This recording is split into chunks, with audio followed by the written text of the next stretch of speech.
Good afternoon on this Sunday. I'm here at Camp Gan Israel where we have an open house for all the families and the children to get to know their counselors. Camp starts tomorrow. You know, there's an old anecdote about this guy who was a tremendous miser. He was one of the wealthiest guys in town, but he was as stingy as they got, and he gave no charity. The day comes, he passes away, and he comes to heaven.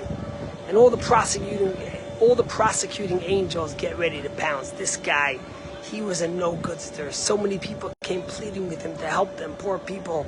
He didn't give any charity. They were ready. They were clenching their fists. They were ready to get this guy. He's going straight to hell.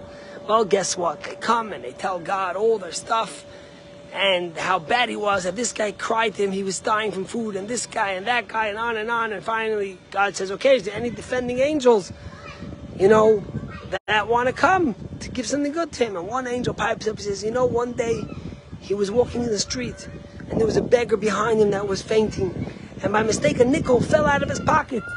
And the beggar took the nickel and he went and he bought himself a bagel.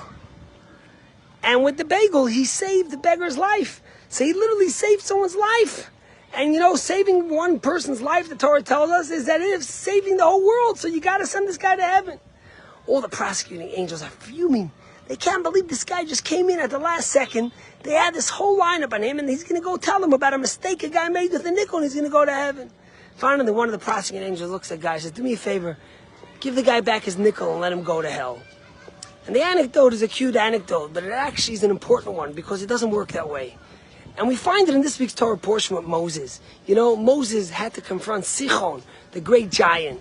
And Moses was fearful. He was hesitant. And the rabbis say, why was Moses, the warrior who fought everyone, why was he worried to face Sichon and to fight him? And the rabbis tell us that the reason why he was worried to face Sichon was because back in the day, when Lot was kidnapped, it was Sichon who came to tell Abraham that Lot was kidnapped. And he was worried that that good deed and that kindness that Lot had done for Abraham, the patriarch of the Jewish people, the first Jew, would stand him in good standing and protect him from the war. Sichon lived a very long life, the rabbis tell us. Now the question is, come on. The rabbis tell us that Sichon's intentions were sinister. It was not for good reason. He did it because he loved Sarah. He thought she was beautiful. Abraham's wife was beautiful. And he was hoping that Abraham would go fight to protect, to save Lot, and he would be killed, and then Sichon would get to marry Sarah. So his intentions were totally for the wrong reasons. So because of that, Moses should be scared to go to war with him, and that he won't be able to win. And the rabbis tell us something powerful, that the message here is something that's very important. That sometimes you think, my intentions were good, this guy's intentions were good, he just did it.